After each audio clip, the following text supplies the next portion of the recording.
ನಮಸ್ಕಾರ. ಇಂದು ನಾ ಡಿಮೆನ್ಷಿಯಾ ಬಗ್ಗೆ ಸ್ವಲ್ಪ ಇನ್ಫಾರ್ಮೇಶನ್ ಕೊಡ್ತೇನೆ. ಡಿಮೆನ್ಷಿಯಾ ಅಂದ್ರೆ ನೆನಪಿನ ಶಕ್ತಿದ ಪ್ರಾಬ್ಲಮ್ ಬರ್ತೈತಿ. ಸ್ಮೃತಿ ಭ್ರಂಶದ ಕಸಾರಿಕೆ ಅಂತಾರು.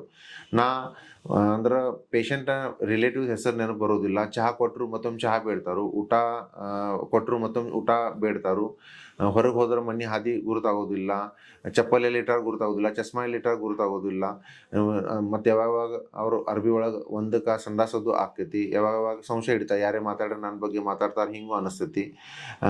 ಯಾವಾಗ ಅವ್ರ ಶರ್ಟ್ ಬಟನ್ ಅದು ಹಾಕೊಳಕ್ ಬರೋದಿಲ್ಲ. ಸೀರೆ ಅದು ಲೇಡೀಸ್ ಉಟ್ಕೊಳಕ್ ಬರೋದಿಲ್ಲ. ಹಿಂಗೆ ಪೇಷಂಟ್ ಇದ್ರೆ ಪೇಷಂಟ್ಗೆ ಟ್ರೀಟ್ಮೆಂಟ್ ಕೊಟ್ರೆ ರಿಸಲ್ಟ್ ಚಲೋ ಸಿಗೋದು. ಅರ್ಲಿ ಡಿಟೆಕ್ಷನ್ ಮಾಡ್ರೆ ಪ್ರೋಗ್ರೆಸ್ ಕಡಿಮೆ ಆಕೈತಿ. ಅನ್ನೋಣ ಡಿಮೆನ್ಷಿಯಾ ಟ್ರೀಟ್ಮೆಂಟ್ ಪಾಸಿಬಲ್ ಇರ್ತೈತಿ. ಅರ್ಲಿ ಡಿಟೆಕ್ಷನ್ ಮಾಡಿ ರಿಸಲ್ಟ್ ಚಲೋ ಸಿಗೋದು.